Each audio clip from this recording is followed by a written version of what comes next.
These photos of how dogs have evolved will shock you and probably anger you.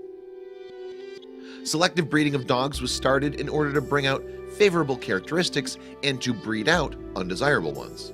The problem with this is that the humans who started this did not have any regard for how the changes to these animals would affect their long and short-term health as an individual animal and as a breed as a whole.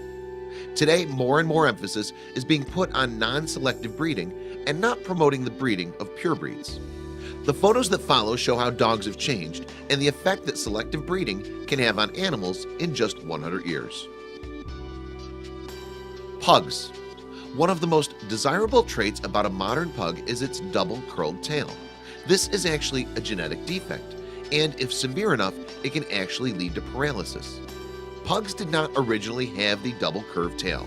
They also have a host of breathing and respiratory problems. Basset Hounds. The Basset Hound was selectively bred so much that it caused a shortening of the hind legs, the longer droopy ears and droopy eyes that are prone to certain eye conditions in dogs such as entropion and ectropion.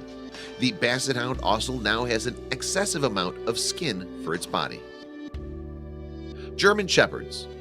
German Shepherds were originally medium-sized dogs with no slope to their back. Now they have shorter hind legs and are about 30 pounds heavier than what they used to be. There used to be a time when a German Shepherd could jump over an 8.5-foot wall. English Bulldogs. If any breed has come to signify what can go wrong with selective breeding, it's the English Bulldog. Pretty much every health problem you can think of in a dog, they're plagued by. The median age for an English Bulldog is 6.25 years, according to a 2004 study by the Kennel Club.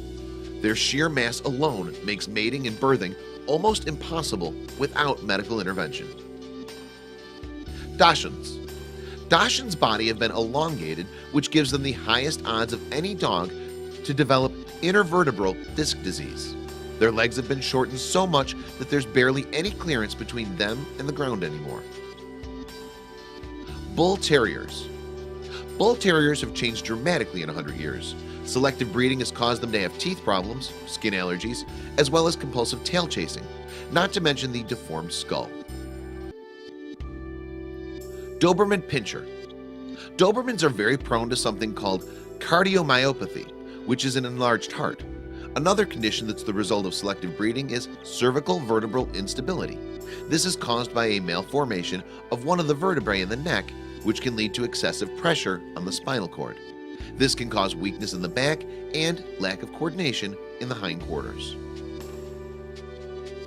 St. Bernard. Originally bred as a working dog, you won't find many of these dogs doing that anymore. Overheating is a major concern for these very large animals, and their workload must be closely monitored. Their large size also makes them more prone to hip and elbow dysplasia. Cardiomyopathy is also something St. Bernard owners need to be aware of, as well as certain kinds of cancer such as osteosarcoma. Boxers. The flattening of a dog's muzzle is almost never a good thing. In boxers and many other breeds, this can lead to breathing and respiratory problems. Boxers also face problems with a specific cardiomyopathy that only boxers can get that's usually fatal. Salukis. Salukis are prone to eye problems such as progressive retinal atrophy, corneal dystrophy, and glaucoma. They can also be susceptible to von Willebrand's disease, which is a blood clotting disorder, as well as hypothyroidism. As far as physical appearance goes, the Saluki has not changed much, however. Bearded Collies. Bearded Collies many times will suffer from hip and elbow dysplasia. They can also develop eye problems with autoimmune thyroiditis. Selective breeding has made their coat absolutely huge as well. White Terriers. These dogs can be prone to many health problems like atopic dermatitis, luxating palatii, that's kneecaps that pop out of normal position, aggression, Legg-Calvé-Perthes disease, a disease involving the hip joint, dry eye, Addison's disease, and a host of other ailments. Physically, you can see a change in the head and ears, although the legs are much hairier and see a little shorter. Many of these dogs were perfectly healthy breeds before humans started interfering with and manipulating their genetics. all for a physical characteristic that some rich person wanted more pronounced in their dog. It can be really sickening when you think about it a little bit. Dogs have died because people were so arrogant that we felt it was better to have a dog with a little more hair on its head and kill some to get it done than to just leave the breed alone and appreciate dogs for what they are, man's best friend. Share these photos of how dogs have changed with your friends and let us know your thoughts in the comments.